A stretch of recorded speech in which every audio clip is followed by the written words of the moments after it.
Бүгін борлық мұсылманнар ирте тоңнан иман йортына ашыға Зәйнің Таждин Янчығыл исемендәге төп мәчетенә иртәнге 6-га җыелдылар. Мұсылманнар бәйрәм намазы укыды, вәгазь тыңладылар. Соңыннан барлык кешене Казанда пешкән пылау белән сыйлыйлар. Рамазан айында без инде тырышып уразалар тоттык. Аннан соң тәравих намазларына йөрдек. Быелны аеруча тәравих намазына 2 генә дә саф түгел, 3 саф. Хатын кызларны санасак 4-5 саф.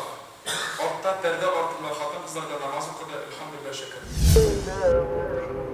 Гаит намазын укырга һәм вәгазь тыңларга Алабуганың Җәмигъ мәчетенә дә җыелдылар. Бирегә быел 800 кеше килде. Нурлат районының 42 мәчетендә бүген бәйрәм азаны яңгырада, авылларда мәчеткә иртәрәк, таң атканчы сәгать 3-тә үк килә башлыйлар. Нурлатның үзәк мәчетендә 500 мөселман җыелган, аларны мул табыннар белән каршыладылар. Bütün район мәчетләре бездә, әлхәмдүлилләх, гаит бәйрәмнәре, гаит намазлары укылды. Аллах Субханаху ва Тааля менә шундый зур бәйрәмнәргә мөселманнарга килергә кушкан, бәйрәм итәргә кушкан, туган тумачаларны, якыннарны котлап, зур бәйрәм итәргә кушкан. 30 еллап шушы мәчетләргә килеп, намазларыбызны укып, бәйрәмнәребезне бәйрәмләп, дугаларыбызны кылып тормыш итәбез. Аллага шөкер, әлхәмдүлилләх.